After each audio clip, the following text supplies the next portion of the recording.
Have you ever wondered why the people closest to you suddenly turned cold the moment you started rising? Have you ever questioned why your kindness was met with cruelty, your light with hostility, your growth with sabotage? Have you ever felt the crushing weight of realizing that those who claimed to love you were actually terrified of your destiny?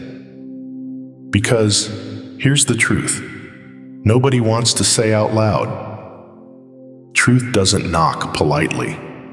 It doesn't tap on your shoulder and ask for permission. Truth kicks the door off the hinges, walks in with muddy boots, and exposes every shadow people spent years hiding in.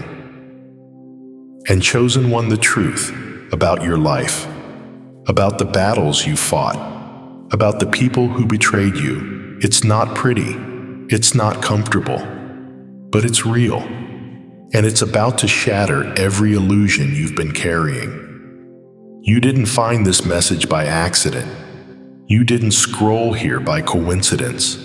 Heaven orchestrated this moment because God needs you to see something you've been too kind, too patient, too forgiving to acknowledge. The people who hurt you, they didn't misunderstand you. They studied you. They measured your weaknesses, cataloged your soft spots, and weaponized your vulnerability. This wasn't carelessness. This was calculation. And the reason they did it, because they saw your future before you did. They recognized the weight of your calling, the magnitude of your purpose, the unstoppable force of your destiny. And instead of celebrating it, they feared it. Psychologists tell us that humans are biologically wired to avoid uncomfortable truths, even when those truths could save their lives. That's why your presence has always felt like a plot twist nobody saw coming. You weren't just unexpected. You were the revelation they prayed would never arrive. Your strength didn't threaten their safety. It threatened their image. Your authenticity exposed their masks. Your resilience revealed their fragility. Your light made their darkness undeniable. And now, the truth is spilling out like a flood. It's messy, it's raw, it's ugly, but it's necessary, because you can't step into your next season carrying the weight of lies people told about you, or worse, the lies you told yourself to keep the peace. Before we go any deeper, I need you to do something powerful right now. Pause this video, hit that like button, subscribe to this channel, because what you're about to hear isn't just information, it's revelation. And if you feel this truth stirring in your spirit, type 777 in the comments right now. That number carries divine energy. It's your declaration to heaven that you're ready to see clearly, to walk boldly, and to finally stop apologizing for the light you carry. And thank you to every single one of you who has supported this message through Super Thanks. Your generosity means more than you know. You're not just giving, you're helping spread light to others who feel alone in their calling. Whether you give or not, I'm deeply grateful for your presence here, your support, your time, your attention. It all matters. And if this message resonates with your soul, go ahead and sow that seed now. Because when you give into this divine work, you're aligning yourself with the overflow God has prepared for you. Chosen one, buckle up, because what comes next isn't going to be gentle. It's going to be truth. And truth has a way of setting you free, even when it hurts like hell first. Let's go. Why does your growth feel like a threat to people who once claimed to love you? Why does your clarity seem to expose others' confusion without you even trying? Why does your very existence force people to confront truths about themselves they've spent decades avoiding? Because, chosen one, when you carry light, you don't just illuminate the path forward. You expose every shadow people have been hiding in. Your strength isn't aggressive. Your presence isn't arrogant. But the moment you stop shrinking, the moment you stopped apologizing for breathing, the moment you stepped into the fullness of who God created you to be, everything shifted. And the people around you, they felt it, not as inspiration, as conviction. Your growth became their mirror, and they couldn't stand what they saw staring back at them. Here's the truth. Nobody wants to admit out loud. The people who rejected you, criticized you, sabotaged you, they weren't intimidated by your strength. They were exposed by it. You walked into rooms carrying authenticity they'd been faking for years. You spoke truth they'd been hiding behind scripts. You showed resilience they'd been pretending to have. And the moment your real showed up, their illusion collapsed. That's why they reacted so violently. Not because you were too much, but because you revealed how little they'd become. Think about David, a shepherd boy, the youngest, overlooked by his own father when the prophet Samuel came searching for Israel's next king. His brothers mocked him. They dismissed him. They told him to go back to the sheep, to stay in his lane, to stop dreaming above his station. But God didn't see a shepherd boy. God saw a king. And when Samuel anointed David, it wasn't his brother's approval that mattered. It was God's assignment. Their rejection wasn't about David's worthiness. It was about their inability to recognize what God had already ordained. You are David in this moment. The people who should have celebrated you mocked you instead.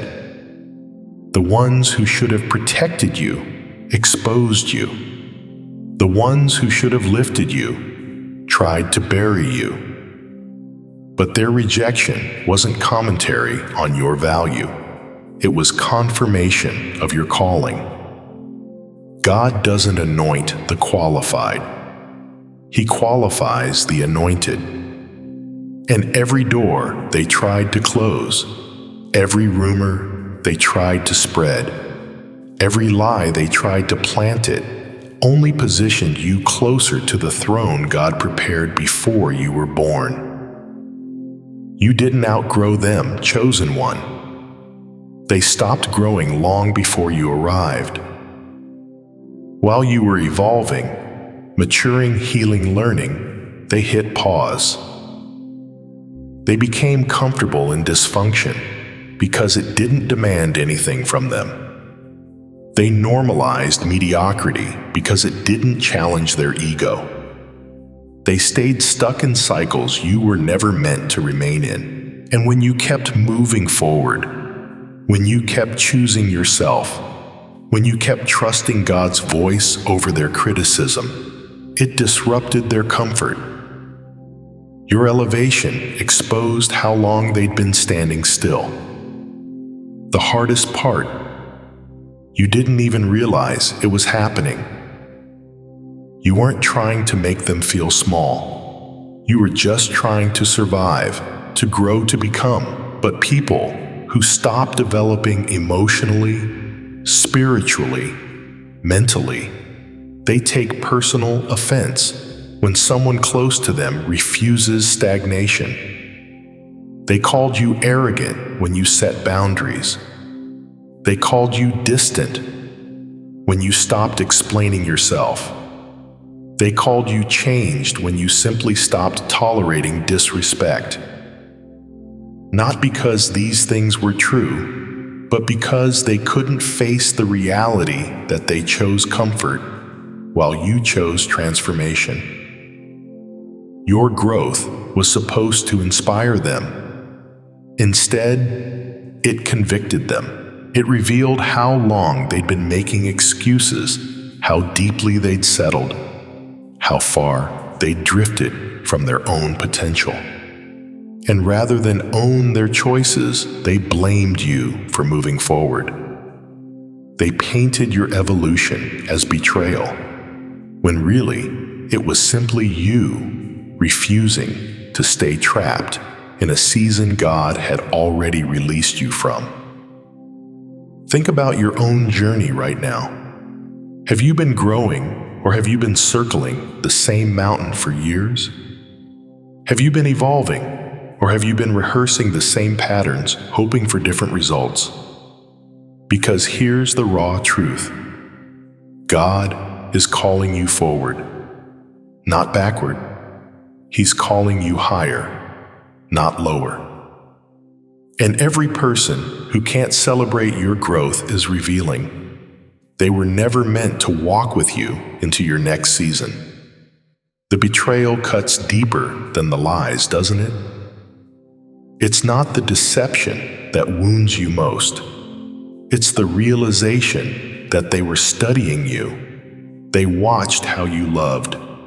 They noted what softened you. They cataloged what made you vulnerable. And instead of honoring those sacred spaces, they weaponized them. That's not misunderstanding. That's calculation, and the pain you feel isn't weakness. It's the ache of awakening to who people really were while you were busy believing who they pretended to be. But listen to me carefully. Their hatred was never personal. You were just the closest target to their unresolved demons. People who haven't confronted their trauma, their insecurity, their shame, they need an outlet. And you became it. Not because you deserved it, but because you were available. You carried peace they couldn't access. You had clarity they couldn't find. You walked in purpose they couldn't touch. And all of that made you a reflection they refused to face. So they redirected their pain toward you, hoping if they broke you, they wouldn't have to confront what was broken inside themselves. You didn't spark their rage. You exposed it. And exposure is unbearable for people who've spent their entire lives hiding from who they really are. Drop 777 in the comments if you're ready to release the weight of their projection. Because chosen one, you've been carrying burdens that were never yours to hold. And the moment you let go, the moment you stop trying to make sense of senseless cruelty, the moment you accept that some people's darkness has nothing to do with your light, that's when your freedom begins. But here's what we need to confront next. Because the betrayal, that was just the beginning. What comes next is going to shake everything you thought you understood about loyalty, love, and the people you called family. Stay with me. Because the truth about to unfold will cut deep, but it will also set you free.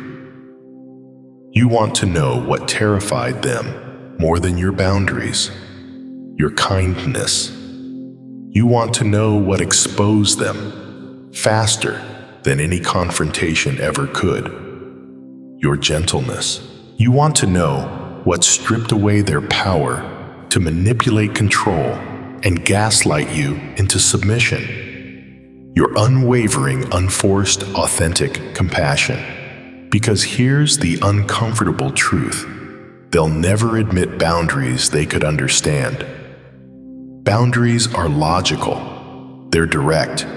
They give people something concrete to blame, something external to point at and say, "See, you changed. You got cold. You built walls." But kindness, genuine, steady, unshakable kindness in the face of their chaos, that's where their entire strategy collapsed. That's where every manipulation tactic they relied on suddenly stopped working. And that realization didn't just frustrate them, it terrified them. Your kindness wasn't naive. It wasn't weakness disguised as virtue. It was something far more dangerous to people who thrive on emotional games. It was clarity. You responded with patience when they expected rage. You offered understanding when they anticipated retaliation. You chose honesty when they predicted defensiveness. And every single time, you refused to sink to their level. Every single time, you stayed grounded in truth instead of descending into their drama. You removed their ability to control the narrative. They couldn't provoke you. They couldn't confuse you. They couldn't guilt trip you into abandoning yourself. Your heart was too steady for their storm. And a steady heart in the middle of manufactured chaos. That's not just strength, that's spiritual authority. People who depend on manipulation need emotional volatility to survive. They study patterns, test boundaries, and exploit triggers. Their power lives in your reaction. But when they met you, nothing followed the script they'd mastered. You didn't break when they pushed. You didn't crumble when they tested. You didn't lash out when they crossed lines. You responded from a place of authenticity, not insecurity. And that made you impossible to control. Your kindness didn't just disarm them.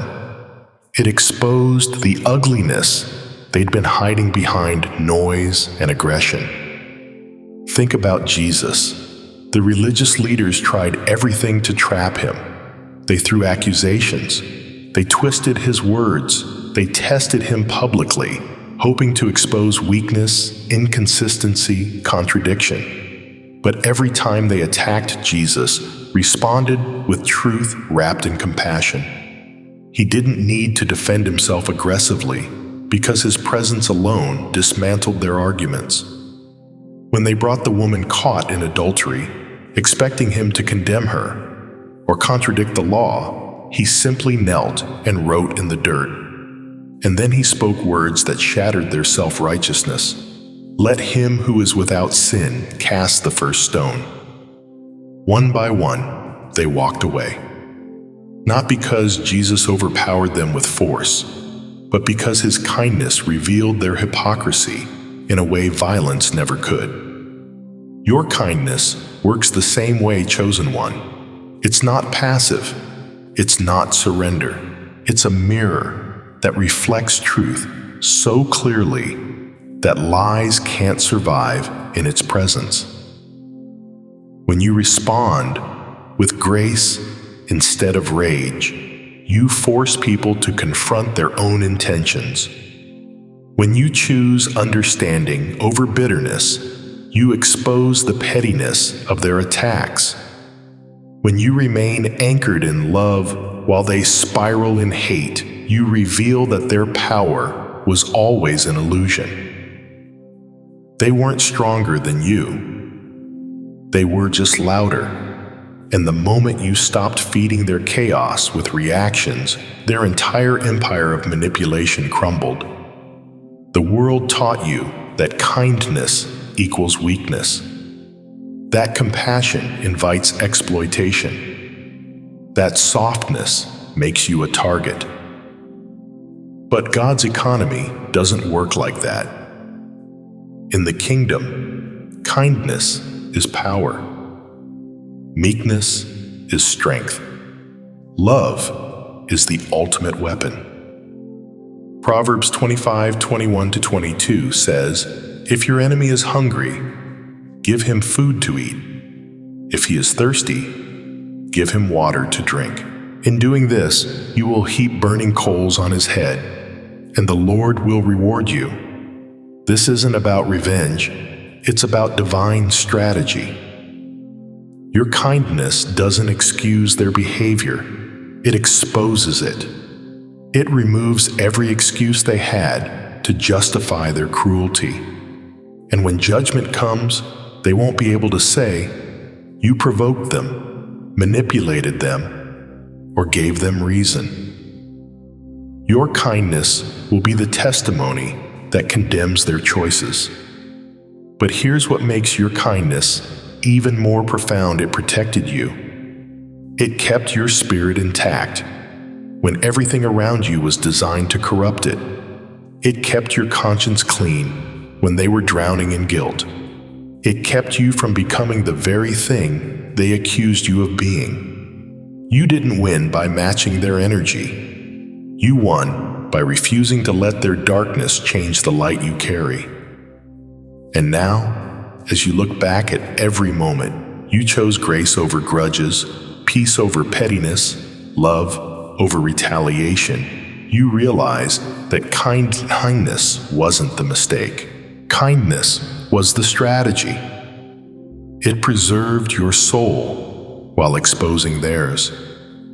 The enemy wanted you to believe that kindness made you vulnerable, that turning the other cheek meant letting people walk over you, that loving your enemies meant accepting abuse. But that's a lie designed to steal your greatest weapon. Because kindness from someone who has every reason to be cold is unsettling.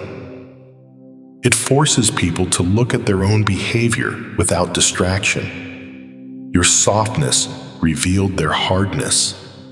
Your sincerity revealed their deception. Your purity revealed their corruption. And rather than rise to meet you, they resented you for making their character look smaller in comparison. Christ's entire ministry was built on this principle. He didn't come with swords and armies. He came with truth and compassion. He touched lepers when everyone else rejected them. He dined with sinners when the religious elite condemned them. He washed the feet of his disciples, showing them that true leadership serves. And in his final hours, hanging on a cross, bleeding and broken, he looked at the people who crucified him and said, "Father, forgive them, for they know not what they do." That wasn't weakness. That was divine power, manifesting in a way the world will never comprehend. His kindness didn't excuse their sin. It highlighted the depth of their blindness. And 2,000 years later, his love is still transforming hearts, while their hatred is forgotten. You carry that same spirit, chosen one. Your kindness isn't ignorance, it's wisdom. It's not passivity, it's authority. It's not weakness. It's the kind of strength that only comes from knowing who you are and whose you are. The world will never understand it. People trapped in cycles of bitterness, revenge, and unforgiveness will always misinterpret your grace as naivety. But you're not kind because you don't see the darkness. You're kind because you refuse to let darkness define you. Your kindness will shine brighter now than it ever has before. Because now, you're no longer giving it from a place of people-pleasing or fear. You're giving it from a place of divine alignment. You're not kind to earn approval. You're kind because it reflects the heart of the Father. You're not compassionate to avoid conflict. You're compassionate because you've tasted God's mercy and you understand the weight of grace. Every act of kindness moving forward won't be manipulation, it will be ministry. And the people who encounter your light will either be drawn to it or repelled by it, depending on what's living inside them. Don't apologize for your kindness anymore. Don't shrink your compassion to make angry people comfortable. Don't dim your grace to fit into spaces that celebrate hardness. The world needs what you carry. The broken need your gentleness. The lost need your patience. The hurting need your love. And God is positioning you to be a living testimony that kindness isn't weakness. It's the most disruptive, transformative, unstoppable force on the planet. Drop 777 in the comments if you're ready to let your light shine unapologetically. Because chosen one, your kindness was never the problem. It was always the solution. And now it's time to stop hiding it and start weaponizing it for the kingdom. You felt it, haven't you? That trembling in your spirit. That whisper in the quiet moments that says, there's more. That restless knowing that you were created for something beyond what you're currently living. But right next to that knowing is a wall of fear, so thick, so paralyzing, so convincing that you've spent years talking yourself out of the very thing God's been calling you into. Fear of failure, fear of rejection, fear of being seen, fear of stepping into the unknown and discovering you're not equipped, not ready, not enough. You don't need to have it all figured out. Outchosen one. You don't need a 5-year plan, a perfect resume, or unanimous approval. You just need to take the first step, and God will meet you there. He'll provide what you lack. He'll open doors you couldn't unlock. He'll connect you with people you never would have met.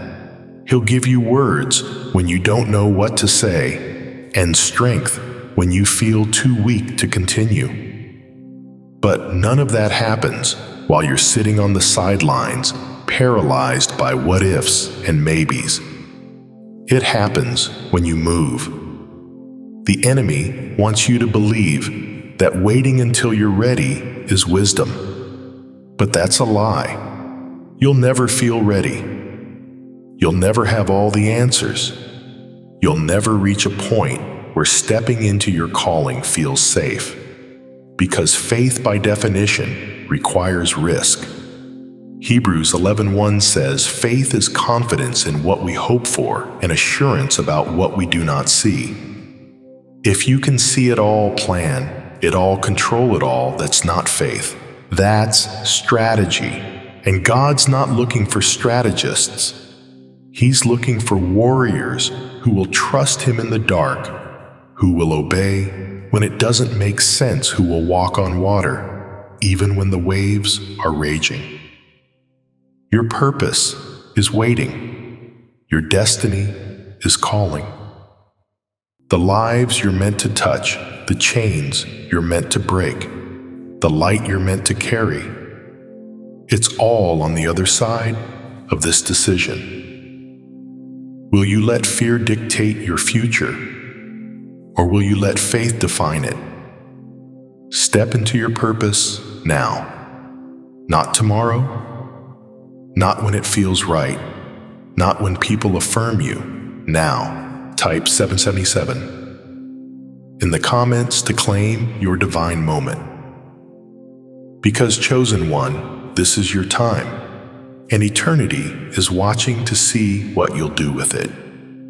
Do you feel it?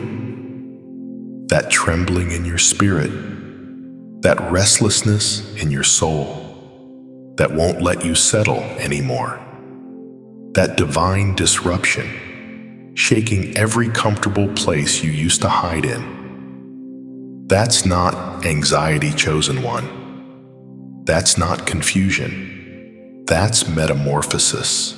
That's God dismantling the old version of you to make room for the glory He's been holding in reserve since before you took your first breath. You're not breaking down, you're breaking open.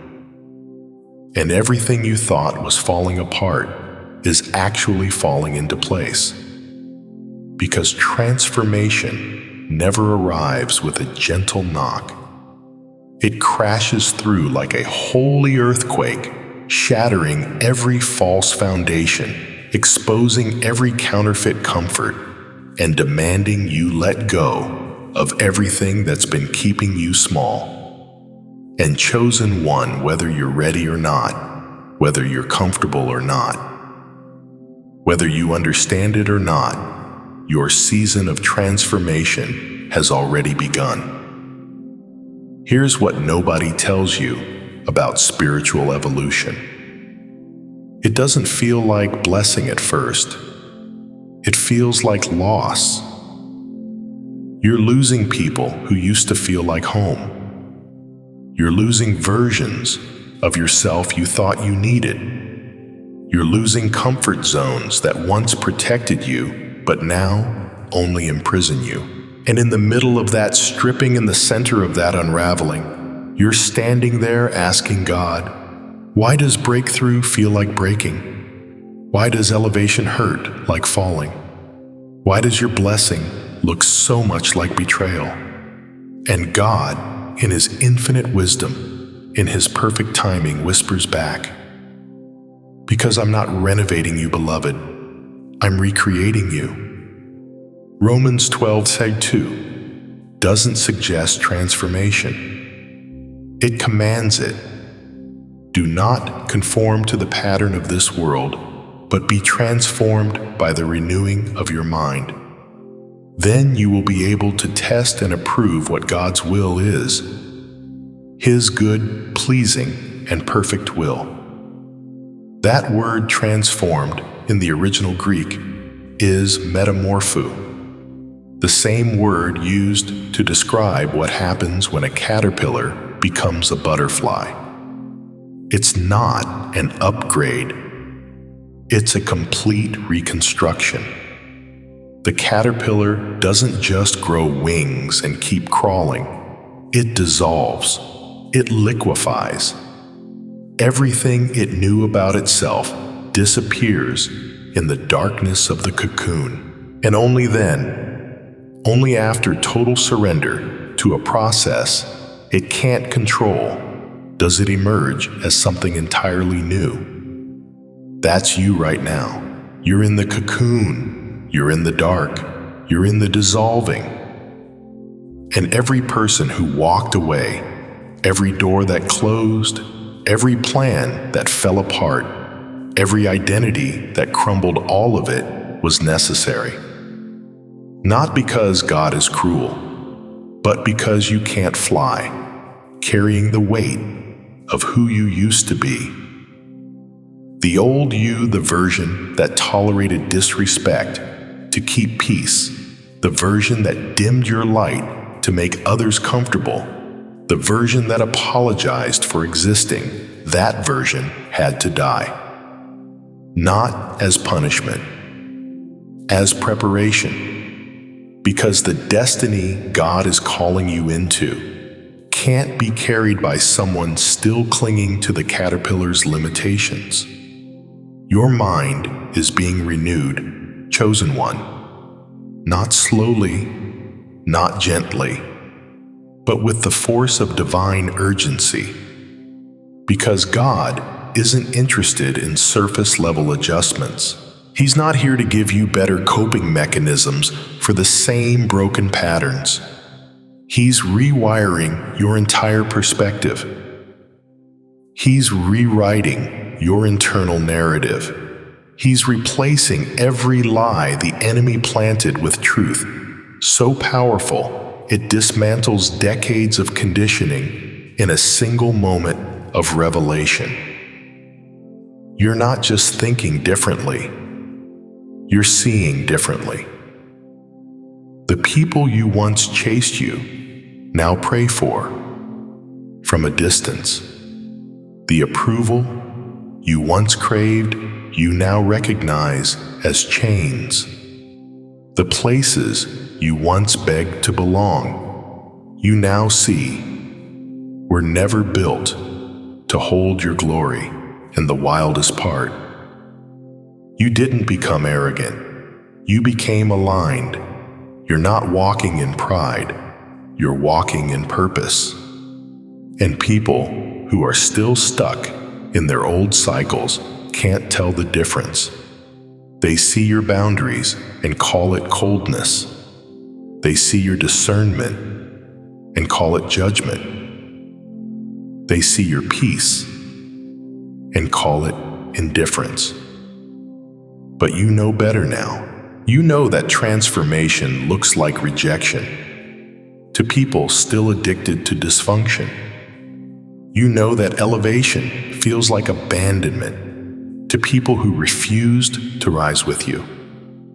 You know that freedom is offensive to people still in love with their chains.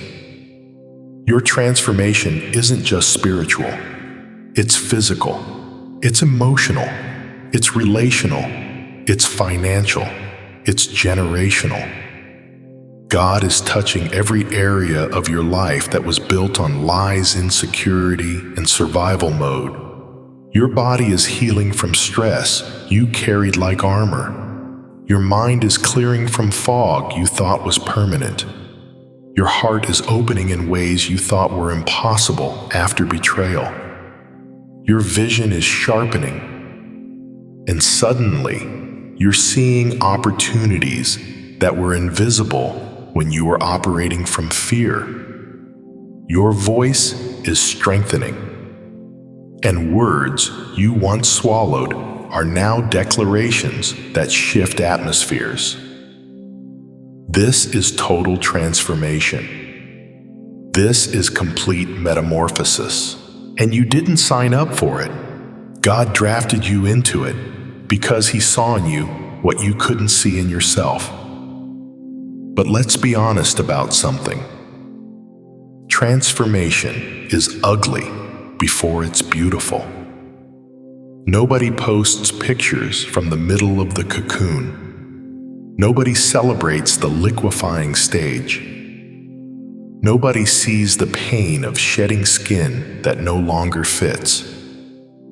What people see is the after, the glow, the confidence, the clarity, the anointing. But you chosen one, you're living the during. You're in the messy middle where nothing makes sense, where God feels distant, where your prayers sound like echoes bouncing off empty walls. You're in the wilderness between who you were and who you're becoming. And it's in this exact space, this liminal, uncomfortable, holy space, where the deepest work happens. This is where dependency is forged. This is where self-sufficiency dies and God-reliance is born. This is where you stop leaning on people's validation and start standing on His promises. This is where your faith stops being theoretical and becomes experiential. You're not reading about God's faithfulness anymore. You're living it. You're not hearing testimonies of His provision. You're becoming one. Every closed door that confused you was God protecting you from spaces that would have stunted your growth. Every betrayal that wounded you was God removing people who would have poisoned your purpose. Every loss that devastated you Was God clearing your hands to receive something better than what you were clinging to? Think about the Israelites in the wilderness. 40 years they wandered. 40 years of complaining, doubting, questioning God's plan. They kept looking back at Egypt, romanticizing their bondage, calling slavery the good old days, because at least it was familiar.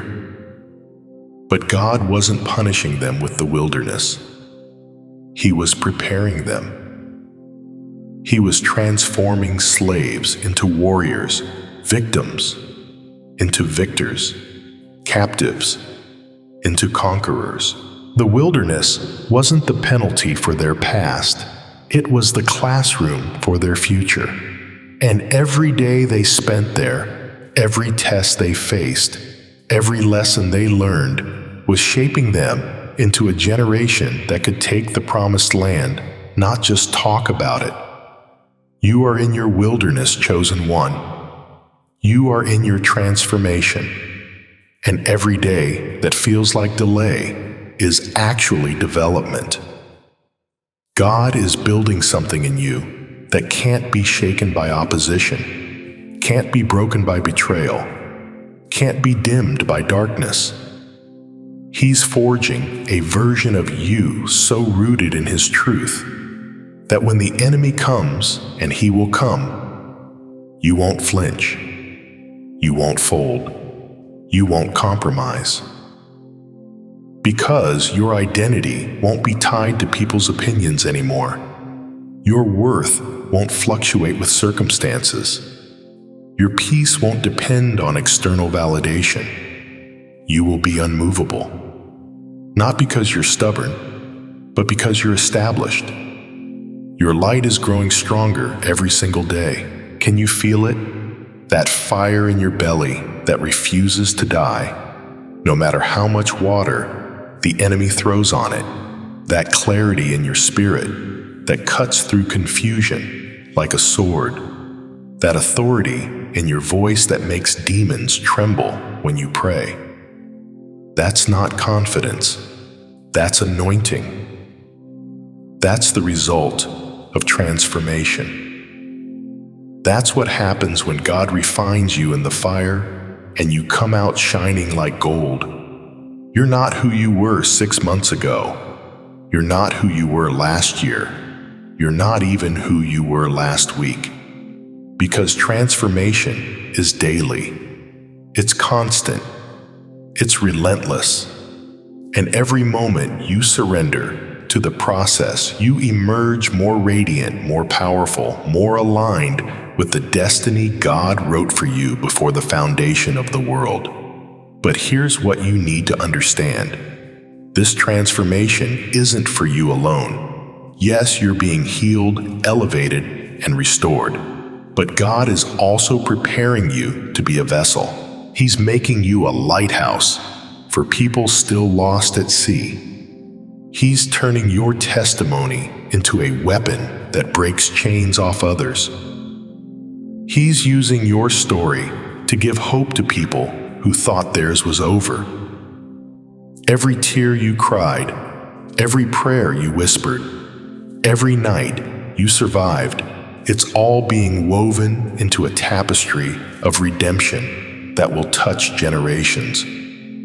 You're not just being transformed for your benefit, you're being transformed for kingdom impact. Drop 7777 in the comments right now if you're ready for your transformation. If you're tired of the old cycles, if you're done with the caterpillar mentality, if you're ready to surrender to the cocoon, to trust the process, to believe that what God is doing in you is bigger than what was done to you. Because chosen one, your breakthrough isn't coming. It's here. It's happening right now, in the middle of your mess, in the center of your pain, in the darkness of your uncertainty.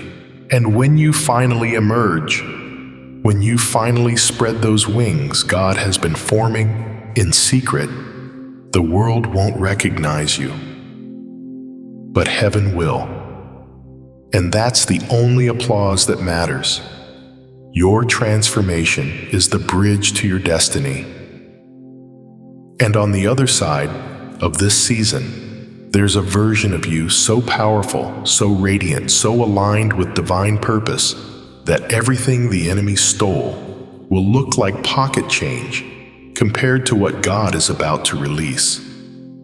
Stay with me, because what we're about to uncover next will shift everything you thought you knew about your calling.